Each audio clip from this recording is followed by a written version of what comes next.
Today, we're here to talk about building your AI revenue engine and the 6 systems that every marketing team needs to scale. And just so you guys know a little bit about me, I started WIZ Advisors back in 2018. We were a successful digital marketing agency in the DC area, focused on B2B customers and content that then would turn into thought leadership and brand awareness and lead gen, and then ultimately becoming a fractional CMO. About a year ago, I got certified in AI strategy and implementation. And so what I've been doing is focusing on how that can really move the needle for marketing teams as well as entrepreneurs. And so what we're going to talk about today is a framework that I've put together. And specifically, we're going to talk about AI adoption data and what it's telling us. We're going to talk about why AI tools alone aren't the problem, where most teams get stuck, which I call the operational gap. I'm going to talk about the AI revenue engine, which is 6 connected systems, and how should you guys prioritize and where should you start? I love this quote. It literally is from a research study that Harvard Business Review did less than a month ago. And it said enterprises are at a reflection point. Instead of using AI to drive productivity, organizations must evolve to focus on business growth. Those that successfully embed AI into workflows will be better positioned to realize meaningful value. And that's definitely true today. So when everybody has AI, it's no longer a competitive advantage. And these are some of the statistics that are extremely recent. So 88% of organizations, up from 78 last year, are using AI in at least one function. 61% of Americans are using AI in their day-to-day life, whether that's personal or professional. And 19% of Americans are using AI every day. That's not as much. And then when you look at organizations that integrate AI into their workflows, that's even less at 18%. So while AI is out there and a lot of people are using it, it's no longer a competitive advantage just to have it. It's really, what are you doing with it? And is it integrated with the workflows that you're doing on a daily basis? So when I talk to clients today, it's not like you have an AI problem. AI isn't a problem. It's just not been beneficial. You've not seen the results that you thought you were going to see or that you could see if you used AI differently in your organization. So what you do have is you've got AI tools, you've got a lot of them, you've got a smart, capable team, and you've probably got a lot of data. What you don't have is a system and systematic thinking. You've just got this kind of collection of experiments, right? That's where the disconnect is with the clients that I talk to who I see excelling at utilizing AI, and then the ones that are just in this, I don't really know how to make it work for me, more than just using it on the side as a tool. So I put together a framework around the 5 stages of AI marketing maturity online that you can go and do for free. It's called the AI Marketing Maturity Assessment, and you can take it. It'll give you a score, and then I'll send you an email with a valuable ebook around each different level of maturity. What are they doing at each level of maturity, and how can I get from one to the other?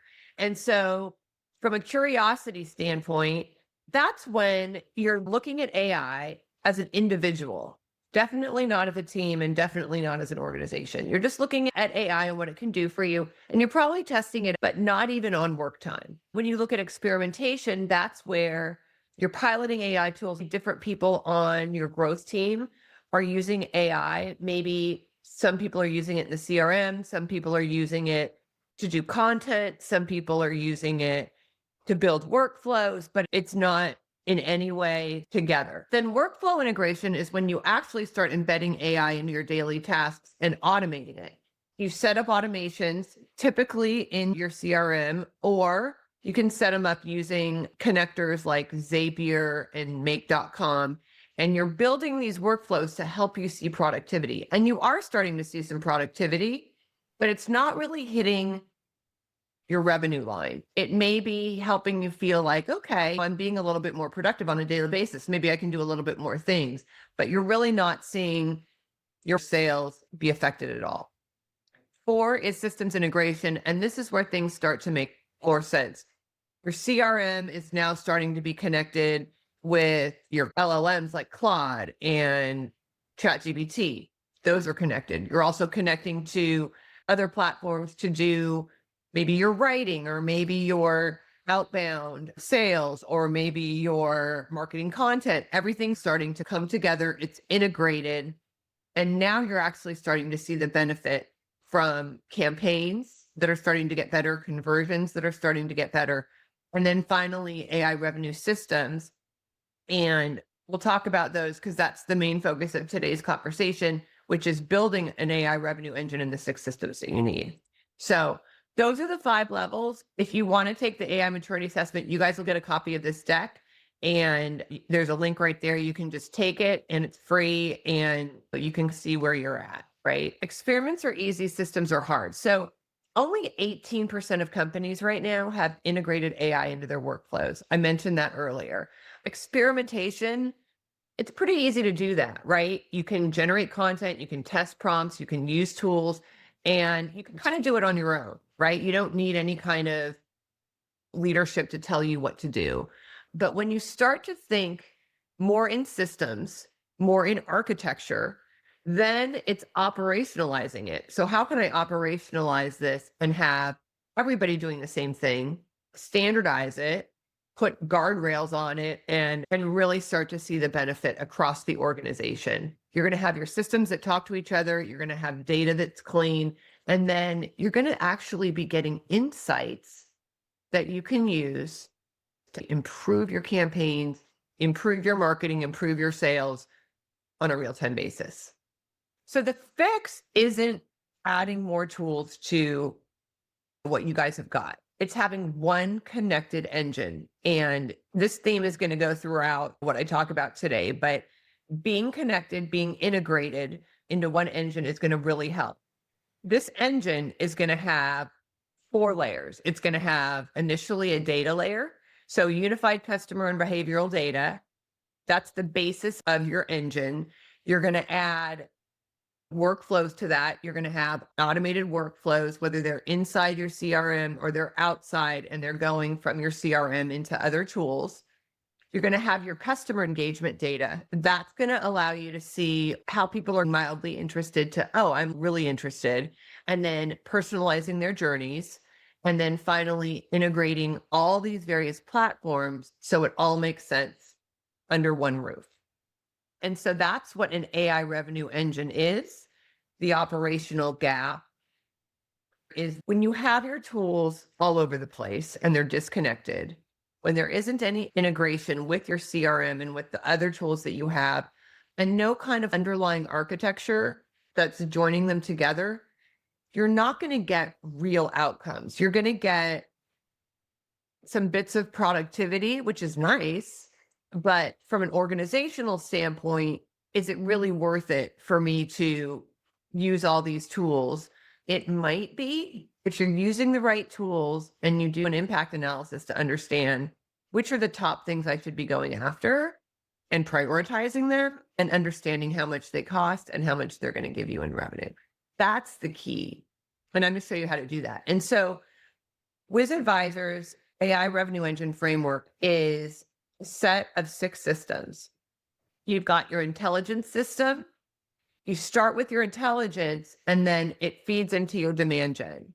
And your demand gen is this cross-channel coordinator of all of the ways that you're generating qualified leads. Then you've got personalization, and that's how you're going to get people's attention. Now, you've got leads in there, but the leads are not really sure if they want to buy from you. And so you're going to personalize their journeys and you're going to make them go, oh, this guy really knows what I'm talking about. That's going to help you garner their attention because honestly, I call it the attention economy. Right now, it's really hard to get people's attention. And the only way to do that is through personalization and relevance. Finally, you hit conversion. So once you've got the buyers, they're personalized, they really like you, they're going to buy from you, they convert. Now, how do we orchestrate it? How does all of this get orchestrated together so that we can compound our outcomes? The optimization system allows you to be doing all this testing and maybe do more testing than you thought you ever could because AI is helping you do that and coming up with Everything from the right subject line to how do I change the messaging based on whether this person is a lead or a customer? And how do I automate the fact that they go from one of those stages to another? Let me walk through just a couple minutes on each one, what the different systems are. So that gives you guys a little bit better feel. So the intelligence system is the brains of the operation, right? It's the foundation of your entire engine.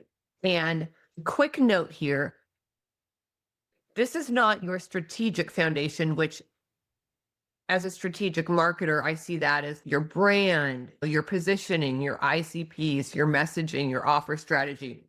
All of those you're going to build as a part of your overall brand before you come in and start trying to generate revenue with AI, right? AI is going to enhance it, and you can do a lot of things to enhance each one of those, but you're going to start with that foundation already in place. Okay, so the intelligence system, it'll determine where you want to focus your budget and your resources because it's turning things like market signals and buyer intent into revenue driving decisions. So market signals, this is real time for your competitor getting really bad reviews, and now might be a great time for you to use this messaging because that's what the customers are talking about. Little insights, little opportunities. Maybe the CEO of a company that you've wanted to go after for a long time just put something on LinkedIn. These are market signals, and they're things that you can use from a sales perspective to go out and actually talk to that person. And I don't know if you guys are familiar with Sales Navigator, but Sales Navigator does that in platform. It's how a lot of sales teams utilize LinkedIn, is to come up with, here's a group of people that I think might be ideal. And then once somebody on there shares something, then okay, I can comment on that and I can talk to them. That is really important. But again, you want it to be ingrained in a system. I use a CRM system for my clients called HubSpot. The great thing about HubSpot is that it connects to a lot of these tools.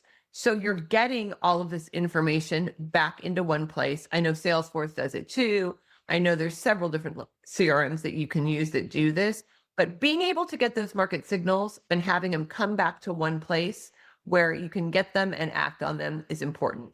Dynamic segmentation. So this is continuously evolving your segmentation based on what different behaviors your leads do. So if they download your ebook, if they come to your webinar, if they do all these different things, then all of a sudden they've moved from one stage to another, and now they're going to get different messaging and a higher lead score. ICP intelligence, this is where your win-loss data, you can actually use that. And instead of doing it offline on a spreadsheet and saying, let me look at all the wins that I've had and what were their industry, what were their this, what were their that, and you take it offline and do an analysis project, wouldn't it be great if your CRM system was consistently updating that?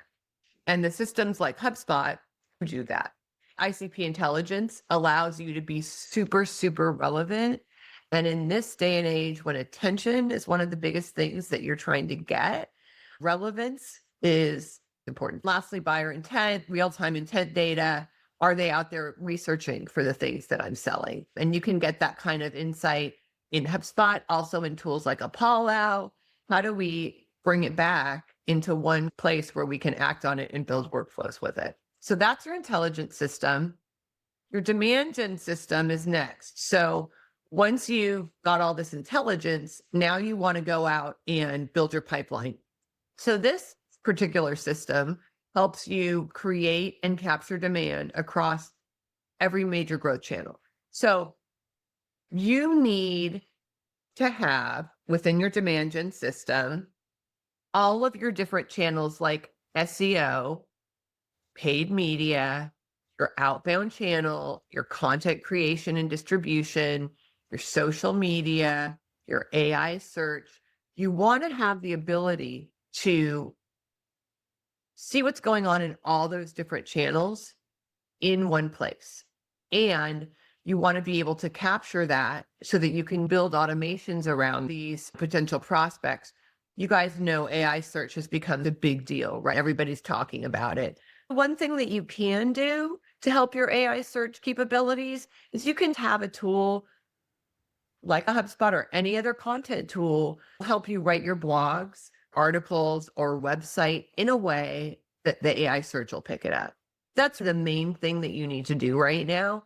Be seen on AI search. Just use a tool to help you write it. So you've got your demand gen system, which is system 2. Then system 3, the attention getter system. This is your personalization system. Relevance, like I mentioned, is what gets you attention. In this world of infinite content and infinite noise, attention is the precursor to pipeline. It just means you can't do generic marketing anymore. It doesn't work. People's inboxes are way too full. People go on LinkedIn and 50 things go across with every piece of knowledge that you would ever want. It just feels like too much, right? So what you want to do is you want to be able to use personalization by industry, by segment, by buying stage, and build emails that are updated as people's contact properties update. As they go from being a lead to a qualified lead, you're going to send out different pieces of content to help move them along the personalized journey. Personalization is key right now in getting the attention of your ideal buyer. Okay. So that's the personalization system. Then, now that you've got their attention, you want to convert them. So once you've got your leads, you're marketing across channels, you're finally personalizing and people are starting to get to know you and like you and convert. This is where your marketing turns into measurable revenue. And this is where you look at funnels, you look at lead scoring, you look at sales enablement. So once it moves from marketing and hands off to sales, making sure that your sales team has the right materials at the right time.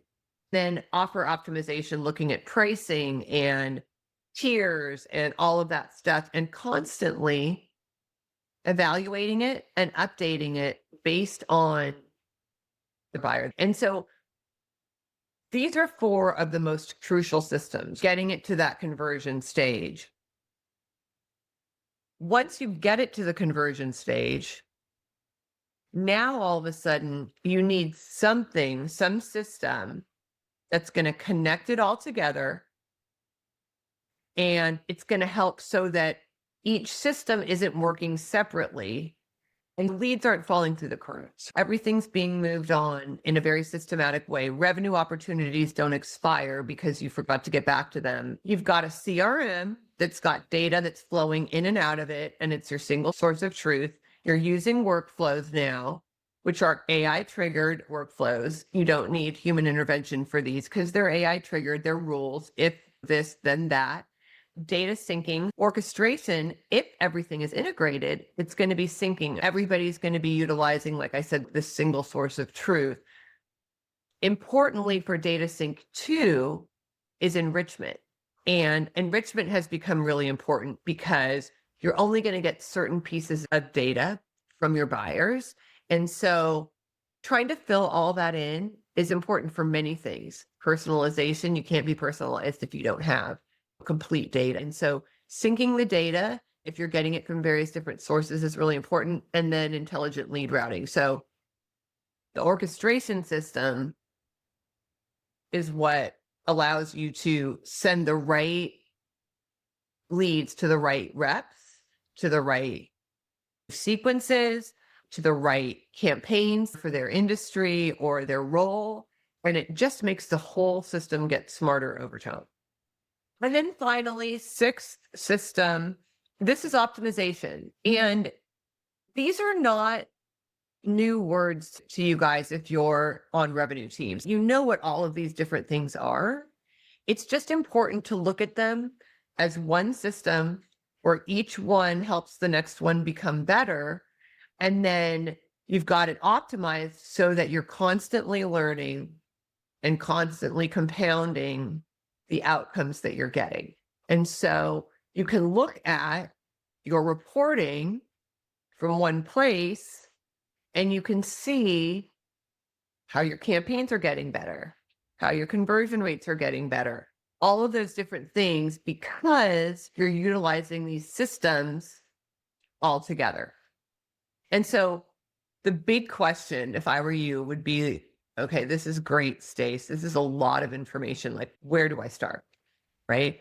And so, as a strategist, my big thing is don't just all of a sudden go, you know what? I want to get more content. I think that if I just drive more content, it's going to be better. Let me go get Claude and let me connect it to this. And then this is going to solve all my problems.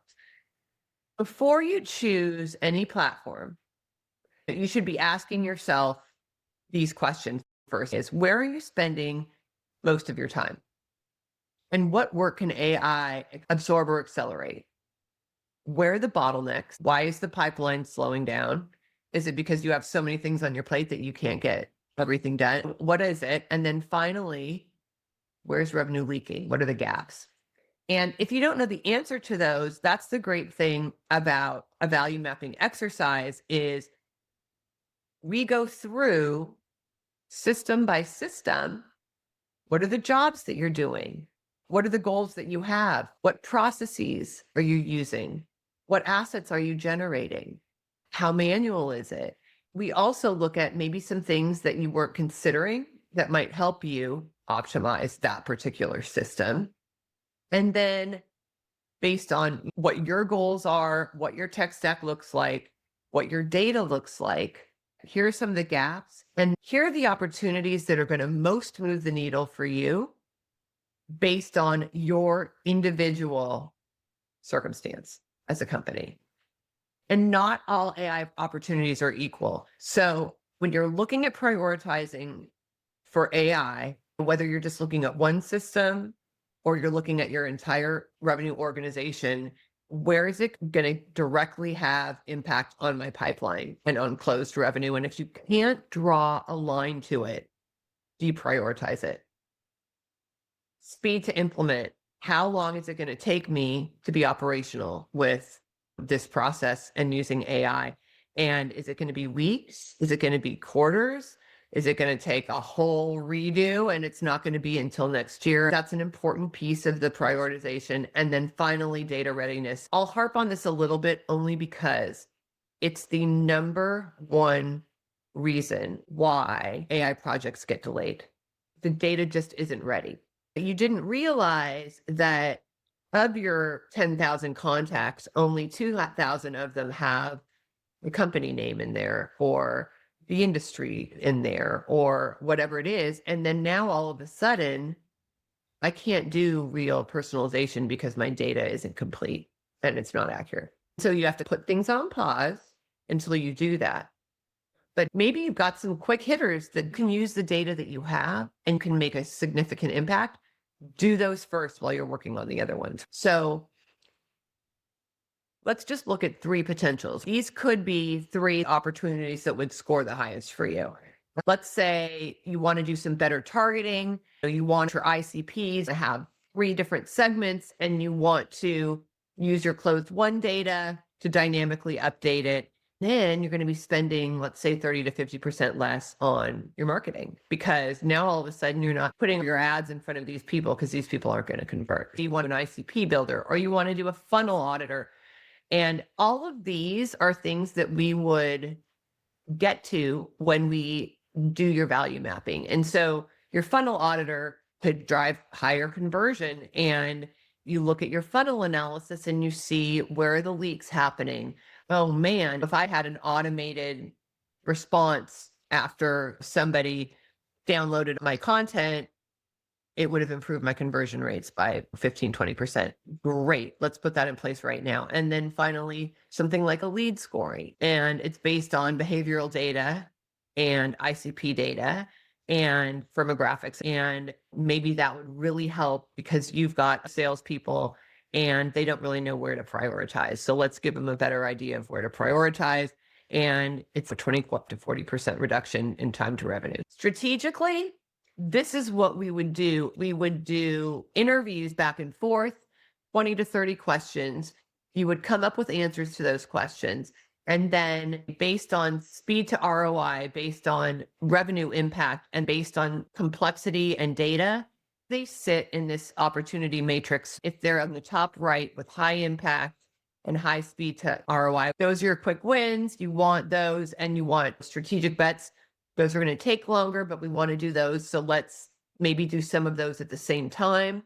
We've got some low hanging fruit. It's not going to really make a huge impact, but it'll be quick and it'll add something to the bottom line. And then finally, if it's really low impact and going to take a million years, just deprioritize it. And the bottom will just shows you what a spreadsheet version of that might look like. And then based on all of that, we would come up with an AI opportunity roadmap that would be customized for your business, from quick wins to scaling. Why am I so passionate about this right now? It's because right now is the time. Right now is when I'm seeing a lot of experimentation going on, a lot of reports coming out where 20% of people have integrated this stuff. But I'm telling you, they're all going to, because everyone knows that AI is helpful, can help you from a product standpoint, from a revenue standpoint, but they're not seeing the results right now. They know what the answer is. And that's what I'm telling you guys. So you're going to have your experimenters that are stuck in pilot mode. They're burning budget and they're falling further behind every month. And then you're going to have your system builders. I'm a strategist, so it's easy for me to see these things. I'm also a 25-year marketer. This is a way to look at it that will allow us to do value mapping and allow you to go, okay, maybe one system at a time. Let's get to a point where 2 years from now, we're just chugging. But people are starting now. So next steps, go out, do your maturity score. You can get that for free. It's linked here on the deck, which I'll send you. Let's just start with a mapping exercise and we'll look at what are the things that could really help you right now. What are the ones that are least complex, least costly? And then put a plan together to get part of these systems going so that you're on your way. All of that comes with recommendations on what platforms and stacks to use. I have 100 different AI tools that I know about for sales and marketing. It just depends on what your current stack looks like, how much you want to spend, etc. That's it. And I'm going to open it up. I would love to hear from some of you on the call. Is this something that you think makes sense? I'll chime in, Stacey. I got to process it, look at it first, and then take it from there. So that's my feedback for you. But I appreciate all the information and all the insights. Yeah, It's a you changing bet. world out there, fast-paced changes and a lot of opportunities that businesses have to decide on how to deal with them. They do. Like you said, being comfortable, that's a big part of it. People are using AI. 88% of businesses are using AI. They're not seeing results yet and they're getting frustrated and it's overwhelming. And so my goal with my clients is just to simplify it all. So thanks for sharing that. I think I'm probably on the same page as Gregory. A lot of it is overwhelming and over my head, and that's probably because I'm doing things the old school way and have been for so many years. And it's not that it doesn't work, it does. Otherwise, I wouldn't have been in business for as long as I have. It requires a lot of time, and I'm constantly working. I guess why I'm so curious about AI is because I see much larger firms. I wouldn't even say they're competitors because I can't even touch them, but they're Right. utilizing these tools on a much higher level and obviously have the monetary means to invest into those tools. They wouldn't be doing that if they weren't getting results. And so my curiosity has been like, how do I implement some of these tools into my business on a much smaller level, but I think still create results and possibly free up some time. So I don't know, it's more just a bunch of thoughts in my head. I do use Chat GPT and some of these tools to create content and things like that, but honestly, I'm just adding to the noise. I'm not generating any real leads. My business all comes from referrals and me just going out and marketing myself. Appreciate everything you've shared, and it's all great information. Perfect. Thank you. I really appreciate you joining, and I'll look forward to chatting with you at some later date.